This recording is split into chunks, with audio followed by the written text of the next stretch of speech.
कल्पना सरोज, वे CEO हैं कामानी tubes in Mumbai, India की। मूलतः स्लमडॉग मिलेनियर के रूप में उन्हें वर्णित किया गया है। कामानी ट्यूब्स कंपनी को सफलतापूर्वक मुनाफे में लाने में उनका बहुत बड़ा योगदान है। कल्पना सरोज इन्होंने रियल एस्टेट बिजनेस में भी नाम कमाया है। कल्पना सरोज इन्हें उनके संपर्कों और उद्योग कौशल्य के लिए चारों दिशाओं में जाना जा रहा है। कल्पना सरोज इन्हें 2013 में व्यापार और उद्योग के लिए भारत सरकार ने पद्मश्री से सम्मानित किया है। कल्पना सरोज इन्हें भारत सरकार द्वारा भारतीय महिला बैंक, मुख्य रूप से महिलाओं के लिए यह एक बैंक है, उनके निर्देशक मंडल में नियुक्त किया गया है। आज भी भारत में दलितों को जाति व्यवस्था में भेदभाव का सामना करना पड़ रहा है, लेकिन कल्पना सरोज इन्होंने अपने जिद, निश्चय, दूरदृष्टि, काबिलियत के बलबूते पर गरीबी पर मात कर आज वे बहुत बड़ी बिजनेस टाइकून बनकर भारत में उभर कर आई है।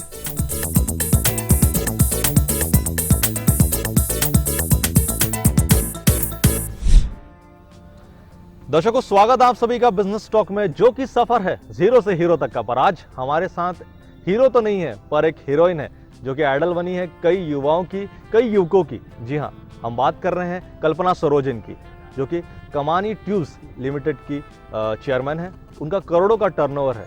जहाँ के बिजनेस में हम देखते हैं कि पुरुषों की मक्तेदारी चलती है, पुरुष मक्तेदारी को अलग करके अपना एक अलग वजूद बिजनेस के दुनिया में इन्होंने बनाया है। तो आइए बातचीत शुरू करते हैं कल्पना सरोज से। मैम, बहुत बहुत स्वागत आपका बिजनेस टॉक में। मैम, जो कुछ हमने सुना है आपके बारे में, काफ़ी इंस्पायरिंग स्टोरी रही है आपकी। कामानी इंडस्ट्रीज जो कि एक डूबती कश्ती थी, उस पर आप सवार हुई और एक अलग ऊंचाइयों तक आप उन्हें ले आई हैं। पर शुरुआत कहाँ से हुई? आपका शुरुआती दौर कहाँ था? एक्चुअली मैं यही विदर्भ से हूँ, अकोला डिस्ट्रिक्ट और मूर्तिजापुर तालुका, जहाँ मेरे पिताजी एक पुलिस हवलदार थे और मैं एक पुलिस वाले की बेटी हूँ। और हमारे समाज में उस वक्त की बात है, मतलब आज से करीबन 40 साल पहले की बात है। 70 के दशक की बात है। हाँ, 70 के दशक की बात है। तो उस ज़माने में लड़कियों को ज़्यादा पढ़ाया लिखाया नहीं जाता था। हमारे समाज में क्या, और समाज में भी नहीं जाता था। उस पर हम तो दलित थे, ठीक है। तो समाज का ऐसे दबाव मेरे पिताजी के ऊपर था कि लड़की की शादी जल्दी से जल्दी कर लेनी चाहिए। उम्र के 12 साल में एक्चुअली मेरी शादी हुई थी, मेरे मामा ने ही करवाई थी। 12 साल के होते होते ही 5-6 रिश्ते मुझे आ चुके थे। इतने जल्दी क्यों हो रहा था? नहीं, वो उस वक्त का टाइम ही कुछ ऐसे था। लड़कियों को ज़्यादा पढ़ाया लिखाया नहीं जाता था, या ज़्यादा देर रखना मुनासिब नहीं समझते थे उस वक्त के लोग। मेरे मामा तो यहाँ तक कहते थे कि लड़कियों को घर में रखना यानी जहर की पुड़ियों को पालने के बराबर का हुआ है। जितने जल्दी शादी करवा के दो, अपने सर से बोझा निकल जाए, खत्म हुई बात। आज भी कई लोग यही मानसिकता रखते हैं। हाँ, आज भी है ऐसे। तो उस वक्त की तो बात ही अलग थी।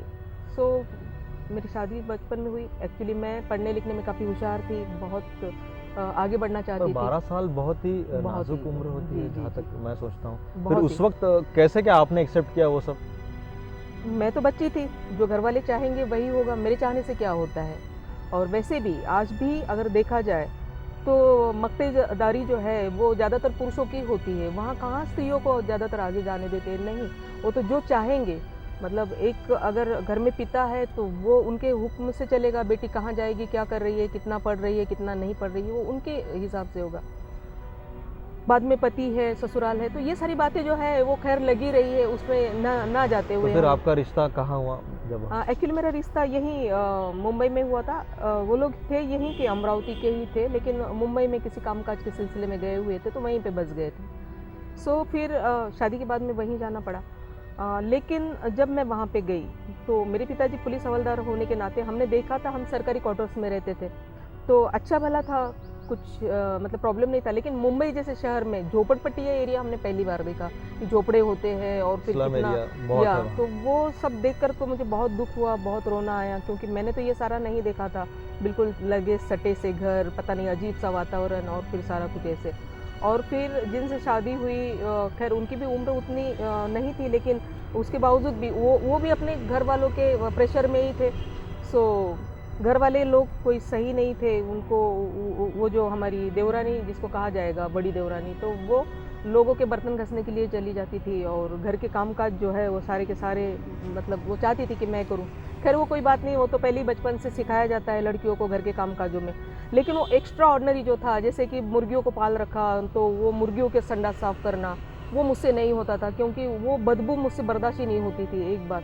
फिर उनके बच्चे थे छोटे छोटे, वो कहीं पे गंदगी करके रखे गए, तो वो सारे गंदगी वाले कपड़े मैं नहीं धोना चाहिए वगैरह वगैरह, बहुत सारी ऐसी बातें। सो मैंने नहीं किया। अगर तो मुझे मतलब घरेलू काम के अलावा मारा पीटा जाएगा, या मान लो कि दाल में नमक भी अगर ज़्यादा हो गया तो इतनी गंदी गालियाँ जो बहुत नीचे तबके के लोग ही बोलते होंगे, जो मैंने कभी नहीं सुना था इस तरह का। लेकिन उस तरह की गालियाँ जो बड़े देवर है वो देंगे। वहाँ से काम से जैसे ही आएंगे तो वो देवरानी बताएगी कि इसने ये काम नहीं किया, मतलब वही जो बच्चों के गंदे कपड़े नहीं धोए या वो मुर्गी का साफ नहीं किया, तो उसके ऊपर से लातों भुगतों से या बाल पकड़ के दीवार से पटक के इतना मतलब मुझे वो जुल्म करते थे। यहाँ घर में कैसे था कि हमारी माँ खूब सारा बालों में तेल लगा के देगी, तो वहाँ ना तेल लगाने को, 4 बजे उठ के नहाने का ठंडे पानी से, मतलब जितना जुल्म कर सकते थे उससे कहीं ज़्यादा, 10 कदम ज़्यादा ही तो फिर था, पर आपने कम नहीं किसी था। को बताया नहीं? वहाँ कोई नहीं था? कोई नहीं सगा था। सर? ना उस ज़माने में कोई ऐसे फ़ोन थे, ना कोई ऐसा था, ना मैं कहीं बाहर जा सकती थी जो मैं किसी को लेटर लिखूँ या कुछ करूँ, ऐसे नहीं। पर 6 महीने के बाद में मेरे पिताजी जब मतलब यहाँ मुंबई में आए, हेडक्वार्टर्स मुंबई में है, तो उन्होंने ड्यूटी लगा के लिया कि भाई ठीक है, मुझे कोई ऐसा ड्यूटी लगा के दो ताकि मैं मुंबई में अपना ड्यूटी भी पूरा कर लूँ और अपने बेटी से भी मिल लूँ। सो वो जब आए और जब मुझे देखा उन्होंने, तो मुझे पहचान नहीं पाया कि मैं उनकी बेटी हूँ। तो उनको काफ़ी दुख हुआ इस बात का, और उन्होंने पूछा कि ये सब क्यों। तो उन्होंने कहा कि ये कुछ भी नहीं है, अगर तुम्हारी बेटी नहीं सुधरी तो इसको तो हम पेड़ को टांग के मारने वाले हैं। तो मेरे पिताजी पहले भी नहीं चाहते थे कि मेरी शादी हो, वो चाहते ही थे कि मैं मैट्रिक तक पढूं।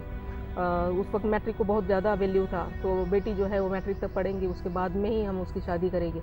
लेकिन मेरे मामा और मेरे घर के सारे परिवार और समाज के इससे उनको वो करना पड़ा, तो उन्हें वो नागवारा गुजरा कि इस तरह से नहीं, मैं अपनी बेटी को साथ ले जाऊंगा, और वो मुझे अपने साथ यहाँ लेकर आ गए। तो वापस वापस आने के बाद में, जी हाँ, मैं वापस आने के बाद में फिर मतलब पिताजी ने कहा कि जो हो गया वो एक बुरा सपना था, ये समझ के आपको पढ़ना है आगे, और पढ़ लिख कर आपको अपनी ज़िंदगी बनाना है। लेकिन कैसे होता है कि एक बार एक लड़की का सपना टूट गया, क्योंकि उसको जब पढ़ना था, पढ़ लिख कर बहुत आगे बढ़ना था, वो सपना टूट गया। एक लड़की का सपना है कि वो शादी कर ले, ससुराल में चली जाए, उसको बहुत प्यारा सा ससुराल में प्यार मिले, बहुत सारा सुख प्यार समृद्धि मिले, पति जो है वो बहुत मतलब चाहने वाला मिले। लेकिन उसके बिल्कुल विपरीत अगर हो जाए तो उस लड़की का वहाँ पर भी सपना टूट गया, तो उस लड़की ने क्या करना चाहिए? तो इस तरह से तो बहुत मतलब पहले से दिल टूटा हुआ था, निराशाग्रस्त हो गई थी आप। और फिर हमारे समाज में ऐसा है कि लड़की जब ससुराल से वापस आ जाती है मैके में, तो उसको अच्छा नहीं समझा जाता या अच्छा नहीं माना जाता। लोगों का दृष्टिकोण बदल जाता है कि ये लड़के में कोई खामियां रही होगी शायद, जिसकी वजह से इसको वापस आना पड़ा।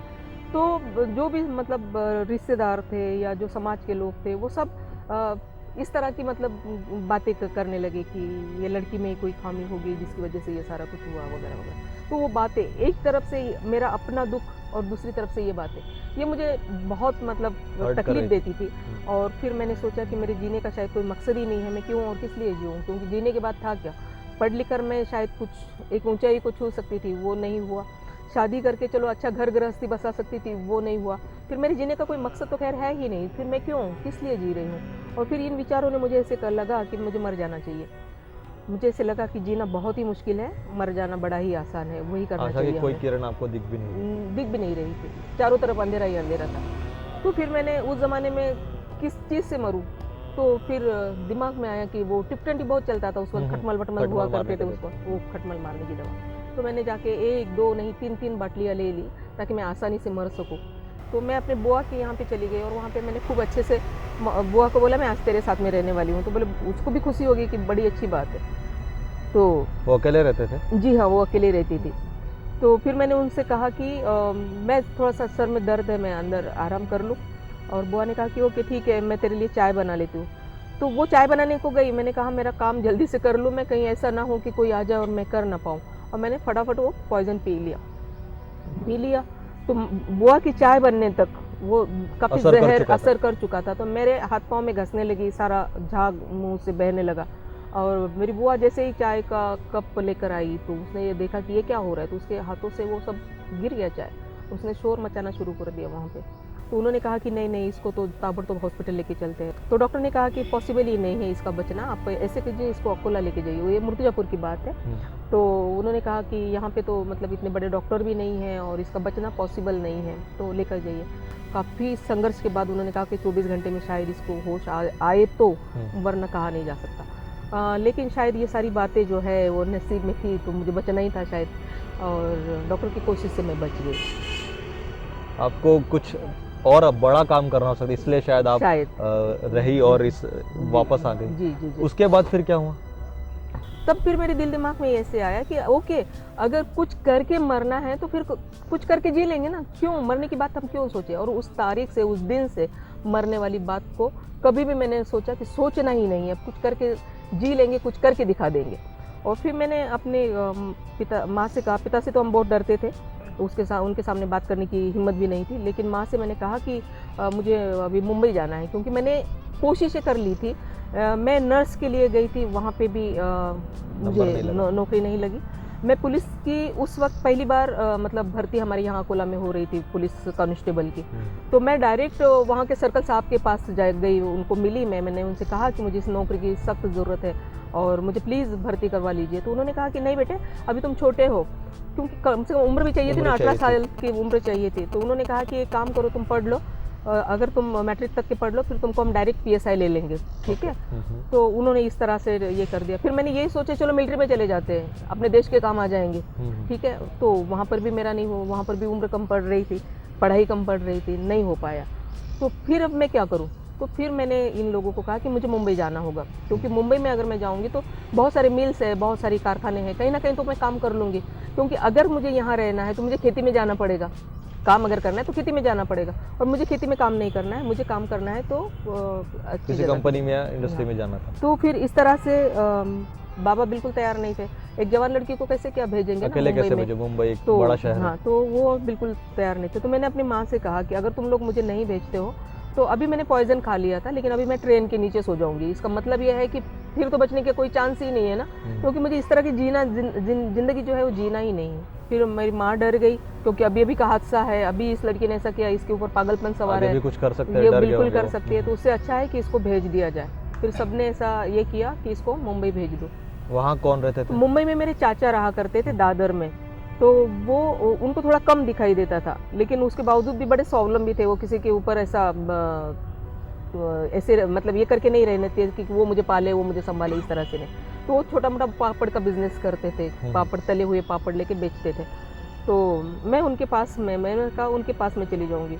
अब उनके पास जाने के बाद में वो भी बड़े परेशान हो गए, क्योंकि झोपड़पट्टी जैसा एरिया है, वो उनको खुद बेचारों को कम दिखता है, और जवान लड़की यहाँ रहेगी, कहीं कम ज़्यादा हो गया तो क्या मुंह दिखाएंगे समाज को, क्योंकि समाज का एक डर, ये ऐसा दिल दिमाग पे छाया हुआ रहता है कि फिर क्या अपने क्या पराए। उनको डर वही रहता है कि अगर कुछ हुआ तो समाज क्या कहेगा, लोग क्या कहेंगे, और सब मुझ पर ही आएगा, इस तरह से। तो उन्होंने भी कहा कि नहीं अब ये बुरा हुआ, लेकिन मेरी माँ ने बताया कि अगर इसको गाँव भेजा तो ये बिल्कुल गाड़ी के नीचे जाएगी, ये लड़की पागल हो चुकी है, तो आप ही रखो इनको। हाँ, तो आप ही रखो, और हम लोग जा रहे हैं। तो इस तरह से वो रखे और वो गए। फिर मेरे चाचा ने एक उनके कुछ स्नेही थे, रेलवे में काम करते थे, ड्राइवर थे रेलवे में। तो उनके गुजराती परिवार था, उनको कहा उन्होंने कि भाई मेरी बेटी आई हुई है और मैं नहीं चाहता कि ऐसे ये झोपड़पट्टी में ऐसे ये रहे, क्योंकि यहाँ का माहौल सही नहीं है, कहीं कल कुछ हो गया तो फिर क्या करेंगे। और फिर वो मुझे वहाँ पे उन्होंने रखा कि ठीक है, हमारी 3 बेटी है, चौथी बेटी ये भी है, बड़े अच्छे लोग थे, और मैं उनकी बेटी बन के उनके यहाँ रही। उनके घर पे रहते थे? उनके घर पे रहे, 2-4 दिन गए। फिर उसके बाद में मैंने उनको कहा कि मैं तो काम के लिए आई हूँ, या मुझे कोई काम दिलाओ। तो उन्होंने कहा कि कौन सा काम हम आपको दिलाएंगे, क्या काम आप करना चाहते हो, क्या काम आप जानते हो जिसकी वजह से हम काम। तो ये अच्छा था कि मैं उस पीरियड में सिलाई सीख चुकी थी, टेलरिंग सीख चुकी थी मैं। तो उनको मैंने कहा कि मैं टेलरिंग जानती हूँ।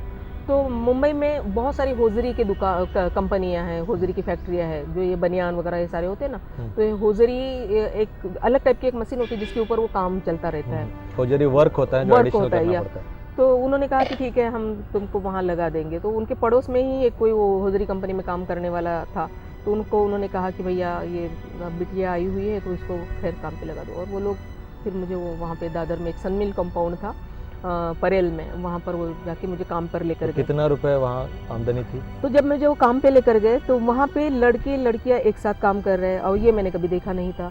तो मेरे तो हाथ पांव फूल गए, पसीने छूटने लगे कि अब मैं यहाँ क्या करूँगी, मुझे नहीं। तो उन्होंने मुझे मशीन दे दिया कि ये मशीन है, जाके चलाओ और ये कपड़े हैं सिलाओ। वो मशीन मुझसे पैडल भी नहीं हिलता था उसका, क्योंकि डर दिमाग में इतना बैठा हुआ था कि मुझसे कुछ नहीं हो रहा था। वो फिर जो इंचार्ज था वो चिढ़ गया मेरे ऊपर कि क्या मैडम आप तो बोल रहे थे, मैडम क्या बोलते हैं उसको, बोले क्या ये लड़की तो तुम बोलती थी कि तुम कारीगर हो, तुम्हें तो कुछ मशीन तक से चलाने नहीं आती, चलो भागो हमारे यहाँ कोई काम वाम नहीं है, इस तरह से। तो मुझे रोना आ गया, मैंने हाथ पांव जोड़ दिए कि नहीं नहीं प्लीज़ मुझे काम दीजिएगा, क्योंकि काम की मुझे सख्त ज़रूरत है काम के लिए, मैं वहाँ से यहाँ आई हूँ, कोई भी काम दे दीजिए मुझे। तो ठीक है तुम मशीन नहीं चलाना जानती ना, तो तुम जाओ वो हेल्पर का काम कर सकते हो, तुम्हें हेल्पर का काम मिलेगा। तो वो हेल्पर के काम के 2 रुपये रोज थे, 2 रुपये महीना। यस, 60 रुपये महीना, 2 रुपये रोज उस वक्त मैम का जानेंगे उसके बाद क्या हुआ, मगर एक छोटे से ब्रेक के बाद। था। जरूर। दर्शकों कहीं जाइएगा मत, कमानी इंडस्ट्रीज के चेयरमैन कल्पना सरोज, इनसे बातचीत जारी है, देखते रहिए बिजनेस टॉक। तो फिर उन लोगों ने एक ये कर लिया कि ये औरत कुछ मानने वालों में से दिखती नहीं, तो चलो इसको खत्म ही किया जाए। तय हुआ है कि आपको किस तरह से मारा जाए, कहाँ कैसे लेके जाए, और आपको मारने के बाद में जो लोग हैं 4 लोग वो नेपाल भाग जाए, 5 लाख में आपकी सुपारी हो गई पक्की करके, ऐसा उसने बोला। ब्रेक के बाद आप सभी दर्शकों का स्वागत। हम बातचीत कर रहे हैं कमानी इंडस्ट्रीज की चेयरमैन कल्पना सरोजिन से। मैम ब्रेक पे जाने से पहले आपने बताया था किस प्रकार से 2 रुपये रोजी की आपने एक हेल्पर की नौकरी शुरू की होजियारी फैक्ट्री में, जी, उसका सफर मुझे बताइए। ये मेरे जीवन का सबसे पहला मतलब एक मुकाम था जो मैंने अपनी नौकरी शुरू तो की, कम से कम चाहे वो 2 रुपये रोज से ही क्यों ना। लेकिन मुझे ये अफसोस था कि मैं एक अच्छी भली कारीगर हूँ, मैं जानती हूँ कपड़े सिलना कैसे होता है, और मुझसे ये मशीन नहीं चल रही है, हिम्मत नहीं जुटा पा रही हूँ, हिम्मत नहीं, डर था ना दिल दिमाग में, कभी देखा नहीं था इस तरह से, नया माहौल था सारा कुछ, इसलिए। तो जब ये लड़के लड़कियाँ टी टाइम में या लंच टाइम में बाहर चली जाती थी, मैं चुपके से मशीन पे बैठ के मशीन चलाती थी कि क्यों मुझे नहीं आ रहा, मुझे प्रैक्टिस करके देखते थोड़ा बहुत। हाँ। लेकिन आता ही था, वो तो हिम्मत इन सारों के सामने नहीं जुटा पा रही थी, और मैंने वो 1-2-4 दिन में ही मेरी हिम्मत जुड़ गई और मुझे वो आने लगा। तो मैंने उनसे कहा कि अब मैं मशीन चला सकती हूँ, तो प्लीज़ आप मुझे मशीन दे दीजिएगा, मैं कपड़े सिल सकूँगी। उन्होंने कहा नहीं, 1 महीना तुम्हें यही काम करना पड़ेगा, क्योंकि इसी काम के लिए हाँ आपको ये किया, और हमने देख लिया आपको कुछ आता होता नहीं। मैंने कहा नहीं मुझे आता है। तो फिर 1 महीने के बाद में मैंने मशीन पे काम लिया, और 1 ही महीने में मैंने 125 रुपया कमाया उस ज़माने में। क्योंकि आंख के मतलब कैसे था कि जैसे आपको दे दिया काम कि इतना डजन है और आपको इतना बनाना है, तो मैं इतनी एक्सपर्ट थी कि मैंने फटाफट बना लिया। सबसे ज़्यादा 200-225 रुपये मैंने डबल काम कर लेते थे। जी, डबल कर लेते। तो मेरी ज़िंदगी में पहली बार 100 की नोट कैसी होती है वो मैंने पहली बार देखी। ये कब का वाक़या है, कौन से साल का? ये करीबन मेरे ख्याल से 70 का होगा। 70 में पहली बार आपने पहली बार 100 का नोट, इसको 100 का नोट कहते हैं। मेरे अपनी कमाई के 125 रुपये थे वो। उसके बाद में जो गुजराती फैमिली थी वो मैंने पैसे जाके उनको दे दिए कि मैं क्या करूँगी इन पैसों का, मैं तो रहती आपके पास हूँ, खाती आपके पास हूँ, तो मुझे और मेरे माँ बाप आप ही है, तो मेरी ये पहली कमाई है ये अपने माँ बाप के पास। अच्छा। तो वो बेचारे इतने अच्छे लोग थे, वो कहते थे हम बेटियों का लेते नहीं है, बेटियों को देते हैं, सो बेटी हम नहीं ले सकते। तो मैंने कहा नहीं मैं क्या करूँ लेकिन इन पैसों का, मुझे ज़रूरत नहीं है ना, तो आपको ही लेना पड़ेगा। बोलते हैं नहीं। तो मैंने बहुत ज़िद कर ली, तो मेरे पास से वो पैसे ले लिए। लेकिन जब मैं अपने काम पे चली गई तो तब उस ज़माने में सूटकेस नहीं जानते थे, वो एक नहीं वो लोहे के स्टील के बैग होते थे। हाँ। कुछ ट्रंक क्या पता नहीं क्या ऐसे अल्फाज था उसका, तो वो था मेरे पास में। तो उन्होंने उस बैग के अंदर वो मेरे पैसे रख दिए, ठीक है, ताकि मुझे बुरा भी नहीं लगे और मेरे पैसे मेरे ही पास रहे। लेकिन जब ये सिलसिला शुरू हुआ उसी बीच मेरे पिताजी के सर्विस का भी कुछ थोड़ा प्रॉब्लम हो गया, और घर में मैं ही सबसे बड़ी थी, मेरी 2 बहनें 2 भाई, तो 2 भाई में से 1 भाई गुजर गया, मेरी 2 बहनें और फिर 1 भाई। तो इन लोगों की भी, क्योंकि पिताजी के पास सिर्फ नौकरी थी, हमारे यहाँ पर तो 1 एकड़ या 1 तास जिसको कहते हैं ना वो तक के नहीं था, कुछ भी नहीं था पिताजी के पास में। तो फिर नौकरी के बाद में ये लोग क्या करेंगे, तो इनकी भी बड़ी मुश्किलें हुई। तो मैंने इनको कहा कि तुम लोग मुंबई में आ जाओ, हम लोग कुछ मिल के सब कर लेंगे। फिर मैंने वहाँ से, क्योंकि मैंने जाना कि मैं अभी कमाने लगी हूँ, तो मैंने कल्याण में फिर घरों के बारे में मालूमात लिया। तो 40 रुपया भाड़ा और 200 रुपया डिपॉजिट से मतलब वहाँ पे एक चौल में घर मिल सकता था। तो फिर मैंने उस चौल में एक घर ले लिया, फिर अपने माँ बाप बहन भाइयों को सबको इधर बुला लिया। लेकिन मेरे पिताजी को बिल्कुल बर्दाश्त नहीं था कि बेटी की कमाई लेकर खाए या वैसा रहे, और एक तो उनकी सर्विस का प्रॉब्लम हो गया था उसकी वजह से। कि उसी बीच मेरी बहन को मेरी बात की जो बहन थी वो बीमार हो गई, और उसके बीमारी को हम लोग मेडिसिन नहीं दे सके टाइम पे, या उसका इलाज नहीं कर सके टाइम पे, तो वो ऑफ हो गई। और वो बहुत बड़ा सदमा था ज़िंदगी में एक्चुअली कि मेरे अपनों को मैं बचा नहीं पाई इन्हीं पैसों की खातिर। जब पैसा अगर होता, मेडिसिन अगर मैं शायद वो सही बच ढंग से, जाते। तो वो शायद वो बच जाती। तो ये बात मेरे दिल दिमाग को बहुत ये कर गई कि अब मेरे फैमिली का कोई नहीं जाना चाहिए, उसके लिए मुझे बहुत मेहनत करनी पड़ेगी, बहुत काम करना पड़ेगा। तो मैं वहाँ पर भी काम करती थी, वो एक मशीन मैंने ले ली थी, घर में भी काम करती थी, और घर में करीबन 12-1 बजे तक अपना ब्लाउज सिलने का, ड्रेसेस सिलने का, तो उसमें भी पैसा आ जाता था, जिसकी वजह से थोड़ा बहुत परिवार को हेल्प हो जाती थी। तो इस तरह से शुरू हो गया। फिर मैंने ये सोचा कि ठीक है, हम लोग एक काम करते हैं, एक बुटीक शुरू कर देते हैं। एक 5-6 मशीन अगर मैं डाल देती हूँ तो अच्छा भला धंधा चल जाएगा, तो मेरा परिवार का और अच्छा सा गुजारा हो सकेगा। तो इतनी मशीन डालने के लिए पैसे कहाँ से आएंगे, सबसे बड़ी बात ये थी। तो रेडियो की एडवर्टाइज या लोगों के थ्रू ऐसा सुना था कि भाई गवर्नमेंट के कुछ स्कीम होते हैं जिससे अपने औरतों को के लिए कुछ स्कीम्स होती हाँ, हैं। तो कुछ लोन अपने को मिलता है वगैरह ऐसे। तो मैंने सोचा कि ठीक है, हम भी ऐसा करते हैं, लेकिन कैसे करें, किसको मिले, कहाँ जाए, ये सारी बातें कुछ तो नहीं पता नहीं मालूम होगा। थी ना। तो पता चला अड़ोसी पड़ोसी से कि ठीक है, वो फला एक कोई है कार्यकर्ता, तो वो सारे ये कुछ काम करवाता हेल्प है। करते हैं उस तो उस क्षेत्र में। कार्यकर्ता के घर में सवेरे 6 बजे से जाके बैठते थे हम लोग, तो वो कार्यकर्ता करीबन 10 बजे तक ड्यूटी जाता था, तो मिलने की कोई उम्मीद नहीं थी, गुंजाइश क्योंकि नहीं। उसकी खुद के मीटिंगे इतने चलते थे, तो हम तो कुछ भी नहीं थे ना, 0 तक के नहीं थे, तो हमको मिलने की क्या उसको पड़ी है इतनी। तो इस तरह से काफ़ी वक्त उसके पीछे मेरा गया, और मैं थी कि हिम्मत हारने को ये नहीं, रोज़ सवेरे जाके उठ के बैठ जाती थी उसके घर पे कि आज नहीं तो कल मिलेगा तो सही, मैं उसको कभी पूछूंगी तो तो बात सही होगी। हाँ, कि कैसे मुझे लोन लेना है, कि क्या उसका मतलब प्रोसीजर क्या है। सो चलो, मतलब सब्र का भी एक ये होता है। 1 महीने के बाद में वो शख्स मुझे मिले, मैंने उनसे कहा कि मुझे इस तरह से लोन लेना है। तो उन्होंने मुझसे कहा कि ठीक है, कितना लोन चाहिए? बोला करीबन 50,000। उस वक्त 50,000 बहुत बड़ी रकम होती थी, आज 5 लाख बहुत नहीं, उसको बड़ी 50,000 बात बहुत हो बड़ी गई थी। थी। हाँ। तो 50,000, क्योंकि एक दुकान ले लूँगी जिसका डिपॉजिट वगैरह देना पड़ेगा, कुछ मशीनें ले लूँगी, तो मेरा काम ऐसे चल जाएगा करके। तो फिर उन्होंने कुछ बातें समझाई ऐसा, लेकिन बोले क्या है ना कि तू 50,000 लेगी ना, तो उसमें 10,000 तो तेरे को खर्चा आएगा। किस चीज़ का खर्चा आएगा? तो बैंक के लोग हैं, स्कीम जो बांटने पड़ती है। तो ये सारी चीज़ें जो है वो बांटना पड़ता है सबको। तो मैं उसी वक्त सोचने लगी, 50,000 लोन लूँगी, उसमें से 10,000 इन्हीं को दे दूँगी, 40,000 और उसका इंटरेस्ट तो मुझे ही भरना पड़ेगा, और अगर मान लो कि मैंने उतने नहीं कमाए तो मैं बैंक के पैसे कहाँ से दूँगी? तो इस तरह से तो मुझे नहीं लेने हैं, अगर 10,000 पहले से उसमें से देने होंगे तो मैंने मना कर दिया। तो वहाँ पे एक शख्स से मेरी पहचान हो गई, तो उन्होंने कहा कि वो बेचारे को तरस आता था कि मैं रोज़ ही जाके 6 बजे से बैठती थी उसके पास। तो उसने कहा कि ताई एक काम करते हैं, एक अपन संगठन बना लेते हैं, चलो। तो हम लोगों ने उस वक्त एक संगठन बनाई, सुशिक्षित बेरोजगार युवक संगठन। अच्छा, ठीक है। हाँ। और उस संगठन के द्वारा उसने मुझे ही प्रेसिडेंट बनाया उस संगठन का, और मैं तो खुद चोट खाई हुई थी ना, तो इसके लिए मुझे खुद उस बात का एहसास था, उस बात का दर्द था। तो मैं जानती थी कि, और उस वक्त तो ऐसे था ना कि जितने भी हमारे पढ़े लिखे नौजवान थे या यूथ, बेरोजगारों का दर्द आपको पता था। हाँ, नहीं, उनको सर्विस मिलती ही नहीं थी। जो भी सर्विस है गवर्नमेंट की सर्विस है, और गवर्नमेंट सबको तो नहीं दे सकती है ना नौकरी। तो उसके लिए क्या किया जाए? तो हम लोगों ने उस वक्त ऐसा अभियान चलाया था कि भाई जो भी बेरोजगार है, जिनको नौकरी नहीं मिल रही है, तो वो हमारे संगठन में आए, हम उसकी हेल्प करेंगे, उसको हम ये बिजनेस मतलब उद्योजक बनाएंगे। तो डिक्की तो हमारी अभी शुरू हुई, लेकिन हमने उस वक्त मतलब शुरुआत कर दी थी। 72 से ये काम हमने शुरू कर दिया था।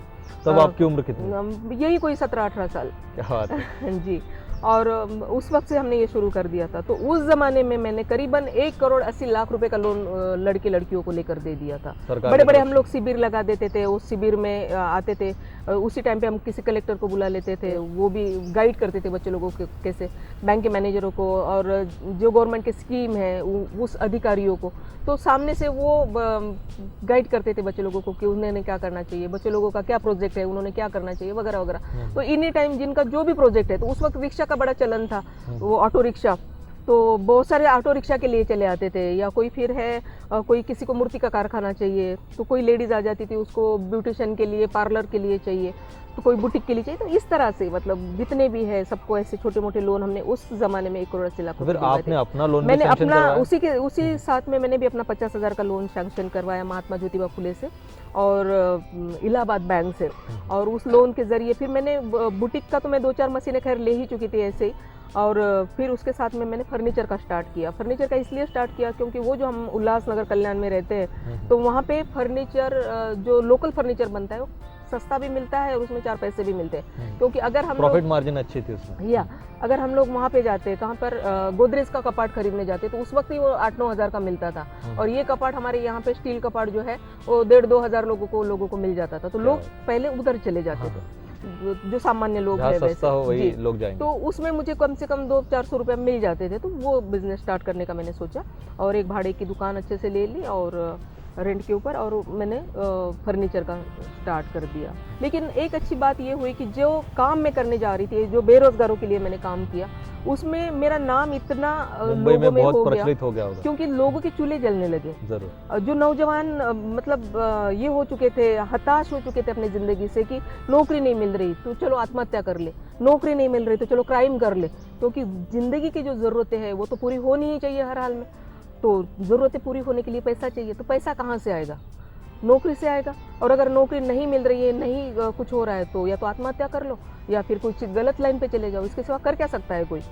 तो लोगों को मेरी वजह से आसानी से मतलब उनके चूल्हे जलने लगे, उनके उद्योग चलने भटके हुए लगे। को राह दिखा रही थी आप, Yes. ऐसा कह सकते हैं। तो इसकी वजह से ऐसे हुआ। और कहीं ऐसे भी थे कि उनको उद्योग में कोई दिलचस्पी नहीं, हमको नौकरी ही चाहिए। तो ऐसे कहीं लड़कों को मैंने नौकरियां तक के लगाई पुलिस डिपार्टमेंट में, क्योंकि वहाँ कैसे था कि अगर कोई नौकरी के लिए अगर हम जाते हैं तो पहले से डिमांड था 50,000 60,000, तब तो 50-60 हज़ार ही मांगते थे लोग, तो अब ये तो लाखों की बात है। तो मेरी वजह से वो भी नहीं लेता था कोई कि नहीं ताई, रिश्वत नहीं लेते? नहीं, कोई रिश्वत नहीं लेता था। और बच्चे लोग, बहुत सारे बच्चों को मैंने पुलिस डिपार्टमेंट में, किसी को क्लर्क, किसी को कहा, ये भी मैंने कर लिया। तो उस बीच हुआ ऐसे कि बहुत सारे कॉन्टैक्ट्स मेरे लोगों से बढ़ गए। लोगों ने अच्छा कहना शुरू कर दिया कि ये लेडी जो है बहुत अच्छा काम करती है करके। तो इसी तरह से मुझे एक एक ऐसे मौके मिलते गए। तो फिर एक प्लॉट था कल्याण में, और वो प्लॉट भी लिटिगेशन में था, काफ़ी सारा लिटिगेशन था उसके ऊपर, गवर्नमेंट का ही ज़्यादा लिटिगेशन था। जैसे उस वक्त का कायदा था ना कि राहील त्याचं घर कसेल त्याची जमीन, वो इंदिराजी का कायदा था। तो जिसकी वजह से जिसको अगर हमने ज़मीन दे दिया तो उसका कुल बोलकर नाम लग जाता था। तो उस प्लॉट के ऊपर कुल का नाम लग गया था। और सीलिंग एक्ट, वो सीलिंग में भी थी ज़मीन, तो जिसकी वजह से वो बेच नहीं पा रहा था शख्स जो है, और उसको पैसों की सख्त ज़रूरत थी। और तो वो मेरे पास आया, उन्होंने कहा ताई जी हमने आपका बड़ा नाम सुना है, तो प्लीज़ आप एक काम कीजिए, मेरा ये जो प्लॉट है ये आप ले लीजिए, आप रख लीजिए।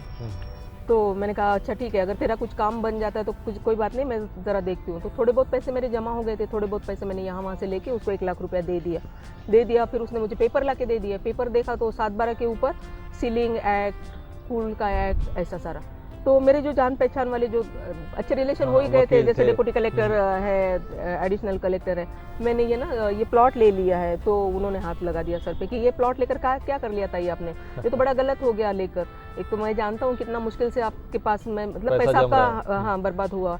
मैं बोला क्यों, कैसे? तो बोला ये देखो ना, इस पे कुल लगा हुआ है, इस पे सीलिंग एक्ट है, तो तो इस प्लॉट का तुम कुछ नहीं कर पाओगी, ज़्यादा से ज़्यादा गार्डन होगा और ज़्यादा क्या होने वाला है, प्लॉट का करोगी क्या? तो बोला नहीं कुछ तो होगा, मुझे रास्ता बताइए, कुछ तो होगा उसके अंदर की जमीन है तो आगे कुछ तो होगा बताइए। तो बोला था ऐसा है कि इसका कुल का एक्ट निकालना पड़ेगा, सीलिंग एक्ट से बाहर निकालना पड़ेगा, तब जाके तुम डेवलप कर सकते हो, वरना इसका कुछ नहीं कर सकती हो। ठीक है मैं कर लूंगी ना, ये मुझे बताइए, रास्ते बताइए खाली, मैं प्रोसीजर बताइए। तो कम से कम उसको ये करने के लिए, क्लियर करने के लिए मुझे 2.5 साल लगे, क्योंकि वो इतना आसान नहीं था कि आसानी से गए कलेक्टर ऑफिस में और उन्होंने साइन कर दिया और हो गया, ऐसा नहीं था।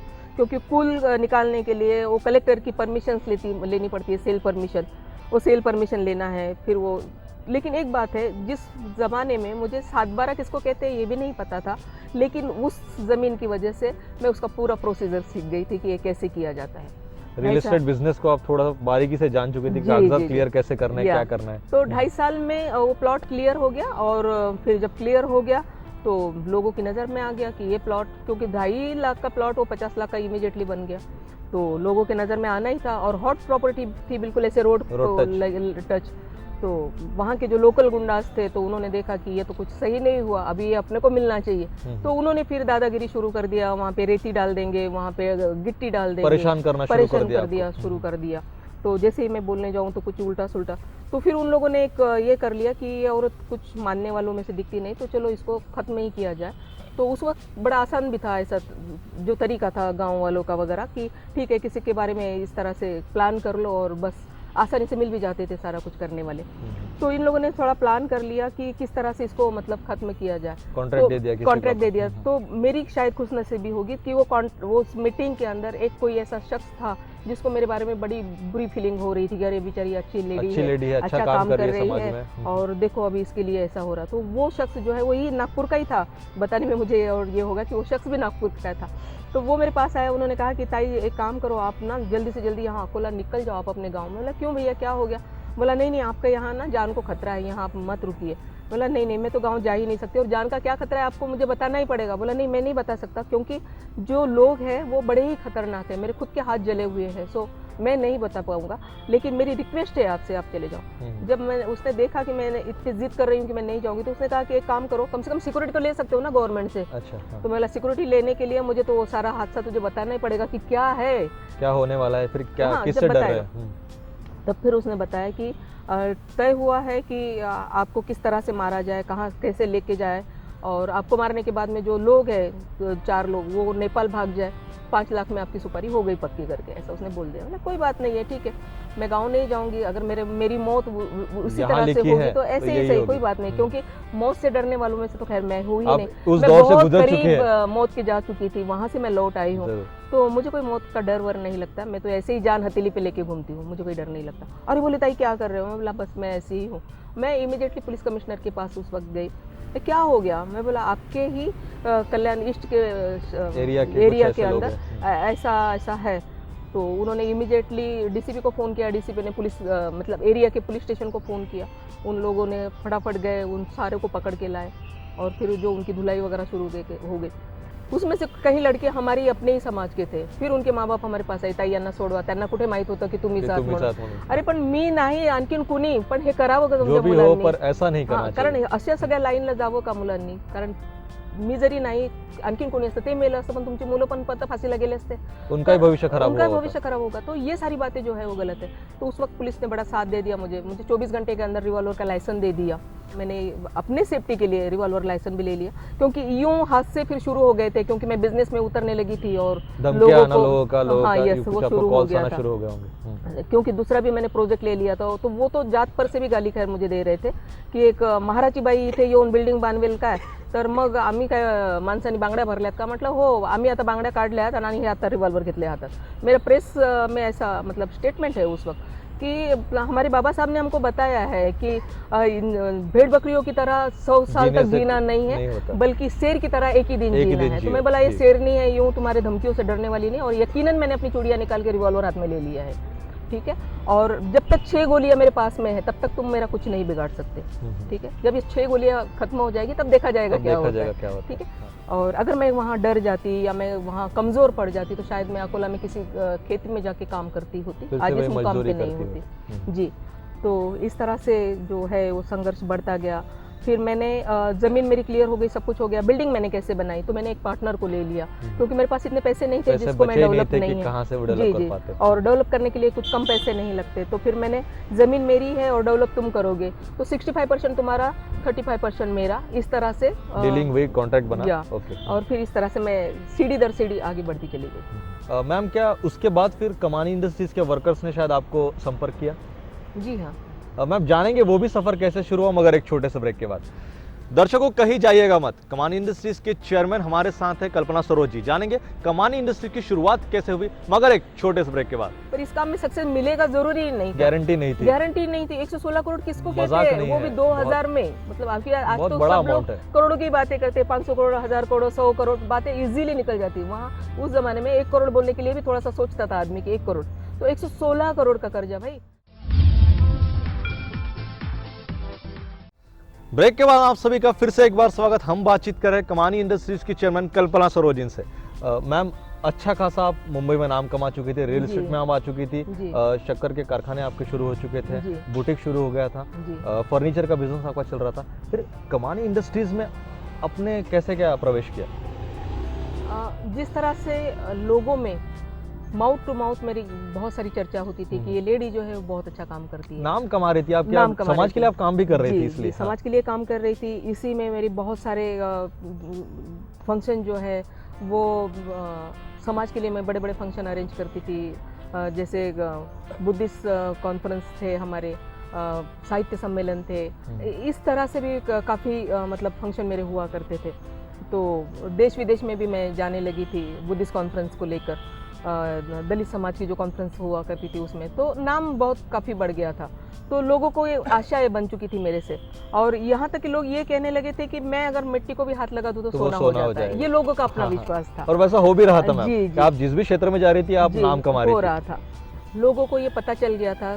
तो लोग जो कमाने के वर्कर्स थे वो कल्याण डोंबिवली एरिया में रहते थे, जो कुछ वर्कर्स, तो उन्होंने ये देखा कि चलो मैडम के पास में और उस जाते वक्त हैं। कमानी का बुरा दौर चल रहा था, 25 साल से कंपनी बंद नहीं पड़ चुकी थी लंबा अरसा हो चुका था। कि 116 करोड़ रुपए का कर्जा कर रखा था कंपनी के ऊपर, 140 लिटिगेशन के केसेस कर रखे थे कंपनी के ऊपर, ठीक है। मतलब बहुत ही बुरा दौर चल रहा था। यूनियन के नाम पे 2 यूनियन हो गई थी, क्योंकि अंदर के जो यूनियन थे, जो वर्कर्स यूनियन थे, वो लोग देख चुके थे कि ये जो बाहर की यूनियन बनी हुई है, जो मैनेजमेंट में थी, जिसने सब पूरा साफ कर दिया, तहस-नहस कर दिया हाँ, था कंपनी तो के ये जो लोग मैनेजमेंट हैं को। ये हमारे हित की बात कभी नहीं करेंगे, इसलिए हमको अपनी यूनियन बनाना चाहिए।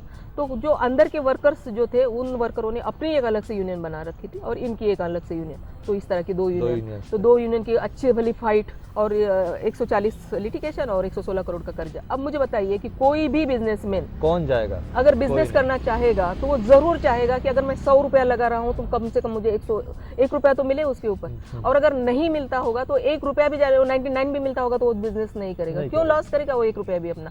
तो इस तरह से इसलिए कोई भी नहीं माइका लाल वहाँ पे जा रहा था, क्योंकि झंझट में कोई पड़ना नहीं हिम्मत चाहता नहीं था। कर रहा था कोई। हिम्मत नहीं कर रहा था। अब आप पूछेंगे कि फिर मैं क्यों गई? हाँ, आपने कैसे क्या सोचा कि जी। मुझे जाना चाहिए?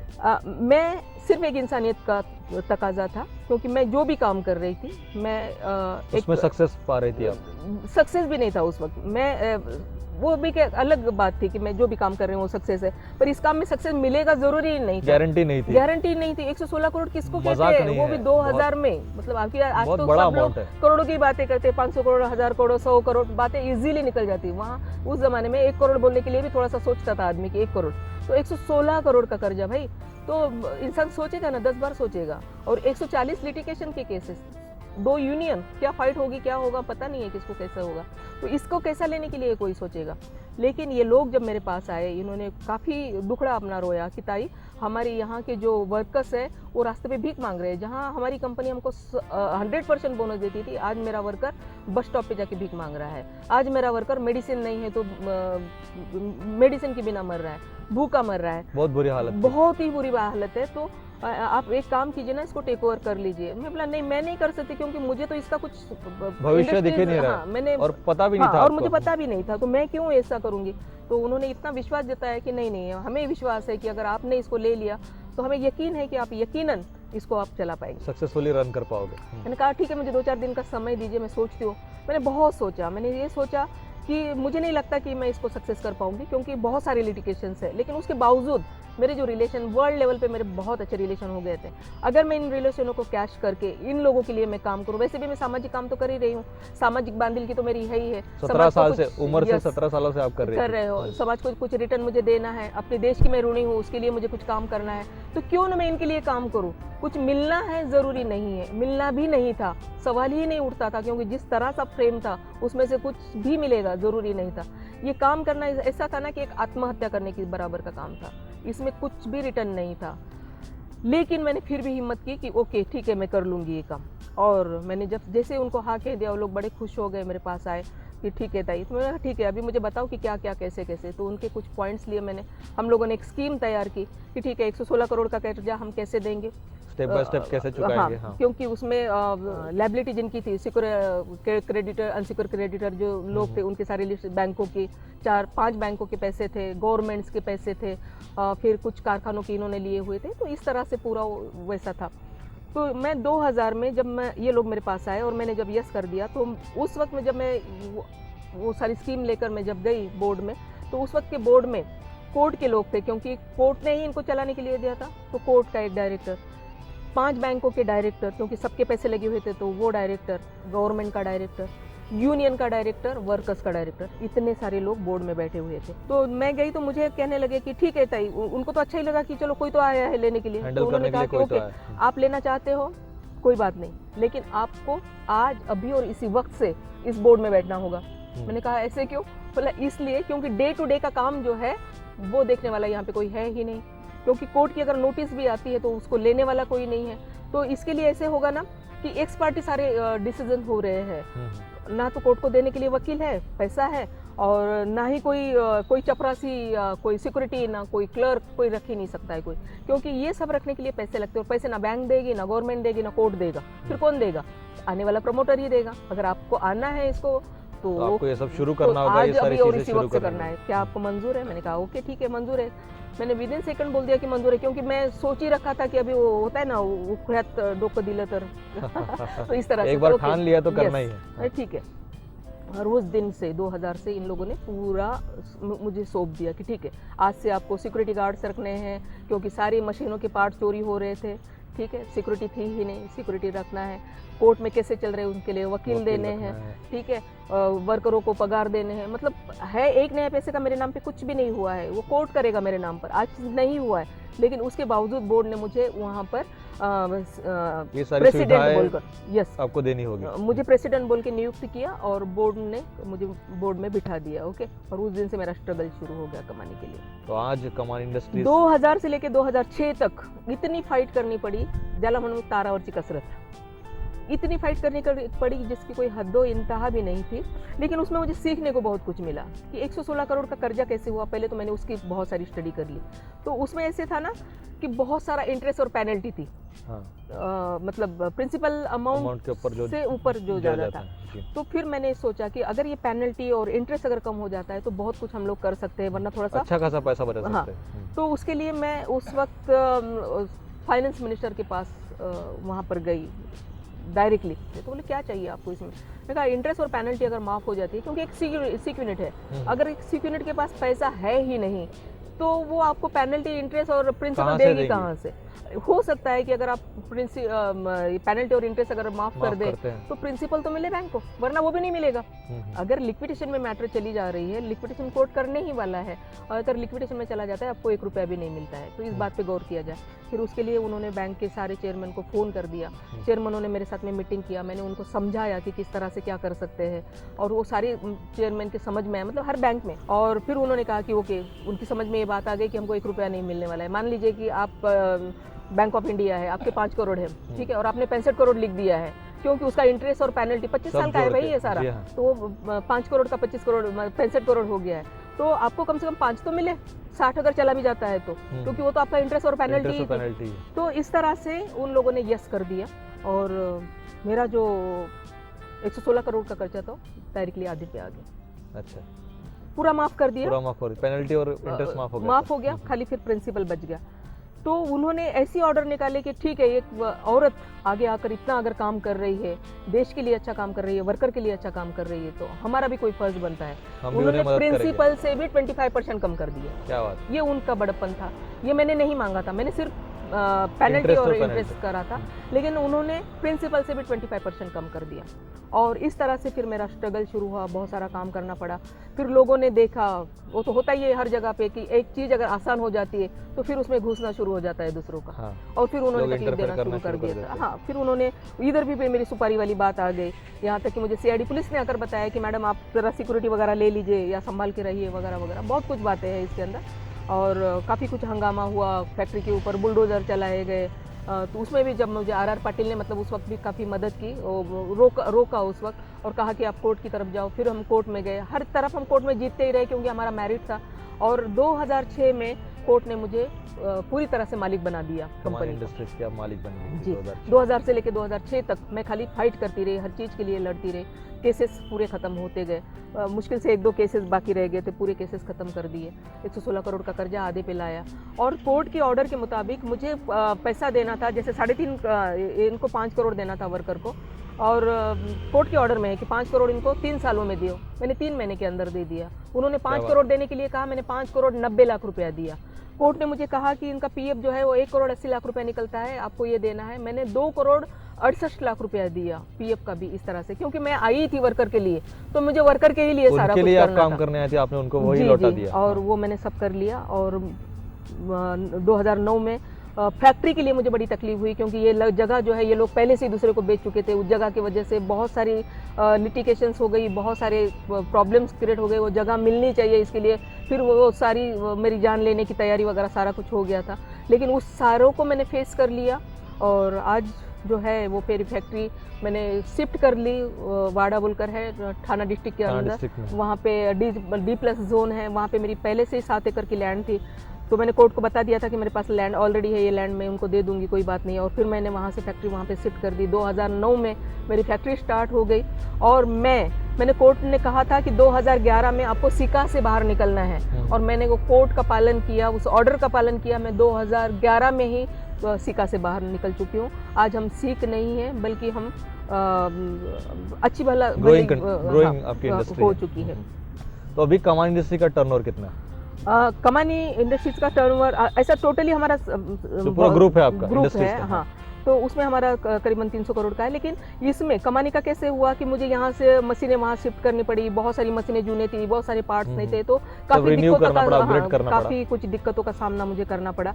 और वो जो यूनियन लीडर है वो आज भी पता नहीं किस वजह से मेरे साथ में उनका अभी तक भी चल ही रहा है। हर जगह पे मैं जीतती आई हूँ और मुझे आगे भी जीतना ही है, क्योंकि सच्चाई की जीत हमेशा होती है। तकलीफ जरूर होती है, लेकिन सच्चाई की जीत जरूर होती है। और अगर हम अच्छी नीयत लेकर अच्छा काम अगर करते हैं तो आपके आजू बाजू में भी कुदरत कुछ ऐसा एक माहौल बना देता है, ऐसा एक वाइब्रेशन ऐसे आते हैं कि खुद ब खुद, क्योंकि आपकी सच्चाई, आपकी अच्छाई शायद उसको भी मंजूर है, छुपती नहीं है, आपके अच्छे कर्म कभी छुपते नहीं, तो वो कुदरत खुद ब खुद आपके रास्ते आसान कर देती है। और मेरे साथ कुछ ऐसे ही हुआ है और इसीलिए इस मुकाम पे पहुंची हूँ। और ये जो 2011 में मैंने जो कोर्ट के आदेश के मुताबिक मैं जो बाहर निकली हूँ इससे, उसे हुआ ये कि काफ़ी अच्छा मेरा नाम हो गया, क्योंकि सब लोगों ने बड़ी इससे तारीफ की है दिल खोल के कि जो चीज़ कोई कर ही नहीं सकता था, कोई कर ही नहीं सकता। चीज को आपने पॉसिबल कर दिखाया। 25 साल पुरानी मतलब बंद पड़ी हुई कंपनी को कोई चला ही नहीं सकता था, और बैंक के पैसे मिल गए, गवर्नमेंट के पैसे मिल गए, मतलब रेवेन्यू मिल, हर चीज सभी कर्जे आपने चुका दिए, सबको आपने खुश कर दिया। वर्कर को पैसे मिल, कोर्ट ने हमें कहा था कि इनको हफ्तों से पैसा दो, हमने एक साथ सबको पैसा दे दिया। क्यों कि अगर एक साथ देते हैं तो उनके किसी काम आ जाता है। मान लीजिए कि एक वर्कर का 5 लाख रुपए निकलता है और मैं उसको 3 साल में दूंगी, भैया आज 50,000 ले ले, कल 75 ले ले, परसों 1 लाख ले ले, तो उसमें उसका क्या होना है, खाने पीने में खत्म हो जाएगा। लेकिन 5 लाख समझो एक साथ मिलने की वजह से उसने कुछ तो छोटा मोटा बिजनेस कर लिया, किसी ने कोई घर ले लिया, किसी ने अपने बच्चों की शादी कर दी, तो इस तरह से इन्वेस्ट हो जाता है वो पैसा। तो वर्कर लोगों में बहुत अच्छी चाहत है मेरी। सिर्फ इतना है कि उसमें से जो उस जमाने से लेके रामजी भाई को जिन्होंने मिट्टी में मिलाया, इतनी बड़ी वर्ल्ड लेवल की कंपनी को खत्म कर डाला, आज हमारे देश का इतना बड़ा नुकसान कर डाला, वो आज भी मुझे भी कहीं ना कहीं तकलीफ देने के इसमें रहती है। हालांकि हर जगह पे हार ही रहे, लेकिन अभी भी उनकी तकलीफें खैर ख़त्म नहीं हुई। मैंने आज तक कभी इंटरव्यू में ये बताया नहीं, लेकिन आज आप पहली बार आपके टीवी चैनल को मैं बता रही हूँ कि उसमें के कुछ चंद लोग जो है वो आज भी मुझे तकलीफ देते हैं। पर फिर भी मैडम आपने बहुत सी कंपनी शुरू की, आप सोशल वर्क में, प्रोडक्शन में आई, आप फिल्म प्रोडक्शन में, जानेंगे वो सारी चीजें मगर एक छोटे से ब्रेक के बाद। दर्शकों कहीं जाइएगा मत, कल्पना सरोज इनसे बातचीत जा रहे हैं, जानेंगे उनके फिल्म प्रोडक्शन के बारे में और उनके सोशल लाइफ के बारे में, मगर एक छोटे से ब्रेक के बाद। ऐसा था कि जब ये 2006 में ये घटना हुई, तो खैरलान जी करके खैरलान जी में जो घटना हुई थी, उस घटना ने यकीन मानिए कि हिला दिया था, झंझोड़ कर रख दिया था, बिल्कुल झंझोड़ के रख दिया था सभी को। पूरे वर्ल्ड के लोगों में ये बात अफसोस जता रही थी कि इस तरह का भी हादसा कैसे हो सकता है। ब्रेक के बाद आप सभी दर्शकों का स्वागत। हम बातचीत कर रहे हैं कमानी इंडस्ट्रीज की चेयरमैन कल्पना सरोजिन से। मैम, आपका बचपन देखा, स्ट्रगलिंग लाइफ देखी, कमानी इंडस्ट्रीज को आपने किस प्रकार नई ऊंचाई पर लाया वो हमने देखा।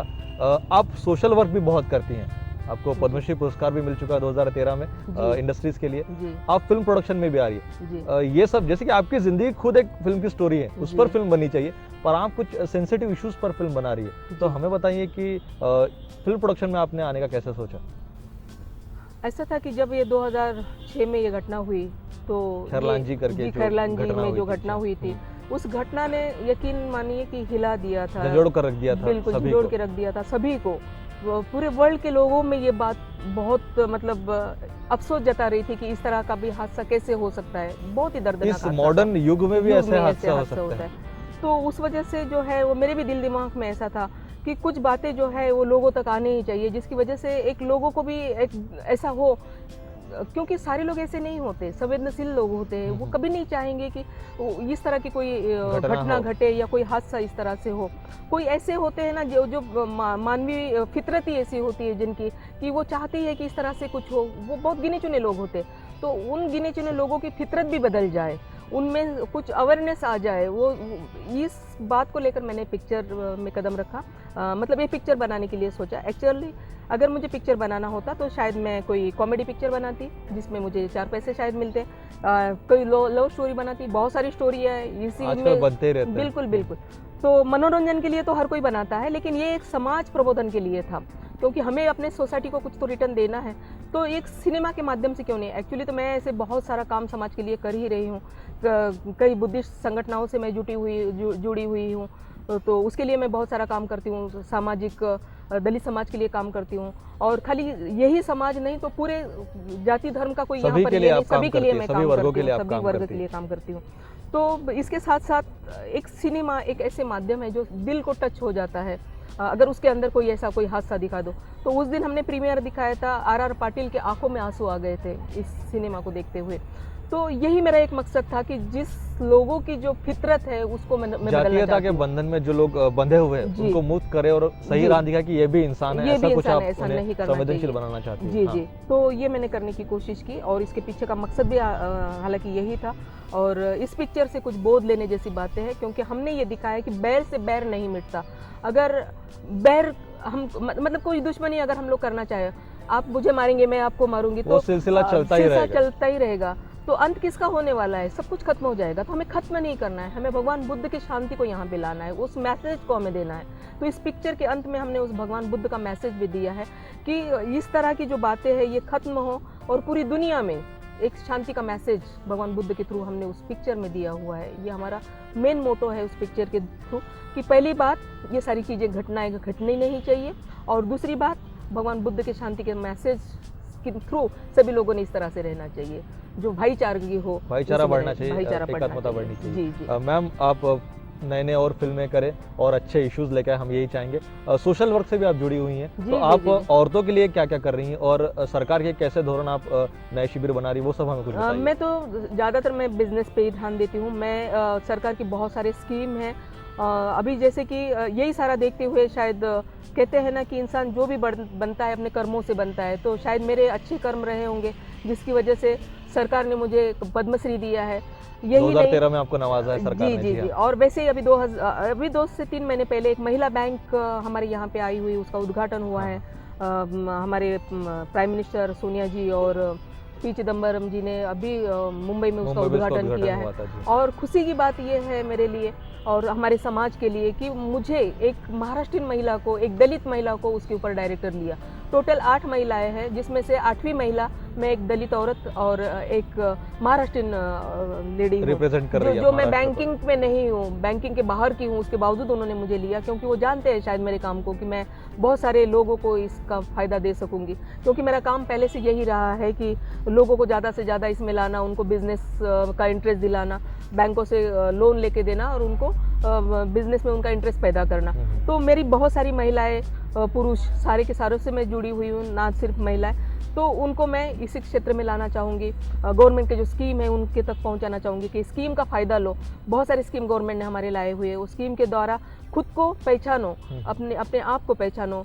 आपके अंदर भी वो सारी बातें हैं जो मैं कर सकी, वो सब आप भी कर सकते हो। ज़रूरत है आपको हिम्मत की, ज़रूरत है आपको उस काम के लगन की, ज़रूरत है आपको अपने आप को पहचानने की। अगर आपने ये जाना कि मैं कर सकती हूँ तो यकीनन कर सकते हो, और अगर आप डर के रह गए पीछे तो आपका कोई कुछ नहीं कर सकता।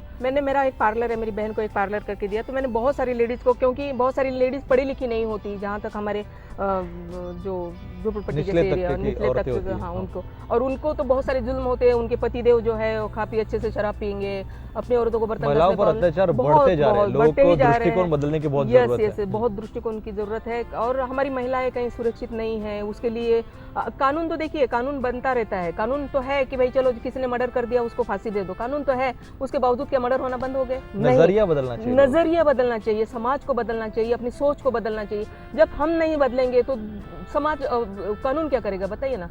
कानून कितने भी बन जाए पर कुछ नहीं होता लोग है। बदलने चाहिए, लोग बदलने मन चाहिए। परिवर्तन होना Yes, चाहिए, yes। तभी हम शायद और- समाज में शांति आ सकती है। और कैसे होता है कि हमारी अपनी भी एक जिम्मेदारी है, हमारी अपनी भी नैतिक जिम्मेदारी, जिम्मेदारी। नैतिक जिम्मेदारी है कि जहाँ भी समाज में इस तरह की कुछ घटनाएं हो रही है तो वो घटनाएं ना हो। ये घटनाएं क्यों हो रही है उसका भी हम लोग कहीं पर जांचना चाहिए, परीक्षण करना चाहिए। और उसके ऊपर हमें काम करना चाहिए। मुझे मैम ऐसे आप लगता है। सोशल वर्क करती है, प्रोडक्शन में आ चुकी है, और फ्यूचर प्लान्स कुछ है आपके इंडस्ट्री में, नई कुछ इंडस्ट्रीज आने मुझे वाली ऐसे है? लगता है मैंने बहुत कुछ शायद कर लिया है। और एक्चुअली मेरी फिलहाल अभी तबीयत थोड़ी सी ठीक नहीं रहती है क्योंकि बहुत काम मैंने कर लिया। Overload हो रहा है, आज भी work का 16-16, 17-17 घंटा घंटे आज आप भी मैं काम काम करती करती हैं, हूँ। मुझे काम से कभी थकावट नहीं होती, लेकिन मेरे डॉक्टर कहते हैं कि अभी थोड़ा सा आराम You have आपको to take करना rest। चाहिए। यस, हाँ, क्योंकि आखिर तो बॉडी है ना इंसान की। सो इसके लिए, लेकिन उसके बावजूद भी जैसे कि अभी ये मैंने जो महिला के अत्याचार के ऊपर पिक्चर बनाई है, तो मैं ये चाहूँगी कि इसी तरह की कुछ पिक्चर है जो मैं बनाऊँ, जिसने हमारे देश के लिए बहुत सारे त्याग किया। ऐसी हमारी बहुत सारी महिलाएं हैं हाँ, जिन्होंने जो आदर्श काम कर चुके हैं देश के लिए। जी हाँ, तो ऐसी महिलाओं को लेकर मैंने पिक्चर बनाना है, जिनके ऊपर अत्याचार हुआ उनके ऊपर लेकर, क्योंकि मुझे हर हाल में एक अवेयरनेस लाना है लोगों के अंदर। मैं ये समझती हूँ कि एक इंसान होने के नाते, इस देश की एक बेटी होने के नाते, भीम की बेटी होने के नाते मेरा जो फर्ज होता है जो लौटाना है, क्योंकि इनका ऋण है मेरे ऊपर, मैं ये समझती हूँ। समाज का ऋण है आप बस पर, उसको बाबा मुझे साहब का ऋण लौटाना है है। आप पर। यस। जी। तो वो मैं करने की कोशिश करती हूँ। और मैंने अपनी ज़िंदगी में कभी नहीं चाहा कि मैं ये जो काम कर रही हूँ इसका रिटर्न मुझे क्या मिल रहा है, लेकिन मुझे इतना रिटर्न मिला कि मैंने एक बार भी नहीं सोचा, मुझे 100 बार मिला। और डॉक्टर बाबा साहब आम्बेडकर के जो विचार है, उन विचारों को जो मैंने आत्मसात किया है, उनके विचारों की जो मुझ में प्रेरणा है, उन्हीं की वजह से मैं बनी हूँ और उसी की वजह से सारा कुछ है। मैम आप आज स्टेबल है बिजनेस में, अच्छा खासा आप नाम कमा रही है, देश दुनिया में आपका नाम हो रहा है। आज के कई युवक ऐसे हैं जिनको मार्गदर्शन की ज़रूरत है, तो आप इस चैनल के ज़रिए उनको क्या मैसेज देना चाहेंगी, और बिजनेस में आने के लिए उन्हें क्या गुण होने चाहिए, अगर आप एक छोटा सा संदेश आज के युवाओं को दे पाएँ तो? मैं ये कहना चाहूँगी आज के मेरे युवा पीढ़ी को, मेरे बच्चों के जैसे ही है वो सारे जो युवा है वो, एक्चुअली कोई कठिन काम नहीं है, बहुत आसान हो गया है तुम्हारे लिए आज। मुझको देखिए, मैंने उस वक्त से शुरू किया है, मुझे कितनी कठिनाइयों का सामना करना पड़ा, उसके बावजूद मैं कहीं डरी नहीं, मैंने कहीं हिम्मत नहीं हारी। तुम्हें ज़रूरत है अपनी हिम्मत की, अपने आप को पहचानने की, आप आगे आइए। गवर्नमेंट की बहुत सारी स्कीम है तुम्हारे लिए, बहुत स्कीम निकाली है गवर्नमेंट ने, उस स्कीम का स्टडी कीजिए। और कहीं पे अगर तुम्हें कोई तकलीफ हो रही है, कहीं अड़चन आ रही है, तो हमें कॉल कीजिए, हम आपको बताएंगे कि आपको क्या करना चाहिए। आगे बढ़िए ज़िंदगी में, बिजनेस कीजिए। नौकरी अगर नहीं मिल रही तो कोई ज़रूरत नहीं, नौकरी ही मिलेगी तब आपकी ज़िंदगी बनेगी, कोई ज़रूरत नहीं। आप अच्छे से अच्छा बिजनेस कर सकते हो, अच्छे बिजनेसमैन बन सकते हो, देश के तरक्की का हिस्सा बन सकते हो। ज़रूरत है आपको अपने आप को पहचानने की। मंजिल के जुस्तजू में क्यों भटक रहा है राही, मंजिल के जुस्तजू में क्यों भटक रहा है राही, इतना अजीम बन जा कि मंजिल तुझे पुकारे। कदम चूम लेती है आकर के मंजिल, कदम चूम लेती है आकर के मंजिल, इंसान अगर अपनी हिम्मत ना हारे। नमस्ते। बहुत बहुत शुक्रिया मैम, आपने बिजनेस टॉक में हमें वक्त दिया, इसलिए डायरेक्ट इनडायरेक्टली आप बहुत लोगों को इंस्पायर करिए और आगे भी करते रहिए। ये स्टोरी आपकी, बस यही दुआ, आप अपना ख्याल रखें, बस हम यही चाहेंगे। Thank you. दर्शकों, ये थे कल्पना सरोज जी, जो कि कामानी इंडस्ट्रीज की चेयरमैन है। वो भले ही नेक दिल है, स्ट्रेंथ वाली है, एक विजनरी है, एक दृढ़ निश्चयी है और जिद वाली भी है। अगर वो कुछ ठान लेते हैं तो उसे पूरा कर ही लेती है, और उसी के साथ साथ वो एक नर्म दिल वाली औरत भी है। जी हाँ, अगर किसी को ज़रूरत पड़ती है तो वो उन्हें हेल्प करने भी पूरी जी जान लगा देती है। ऐसे ही एक शख्सियत से हम आपको रूबरू करवाएंगे। तब तक देखते रहिए बिजनेस टॉक, ये सफ़र है ज़ीरो से हीरो तक का।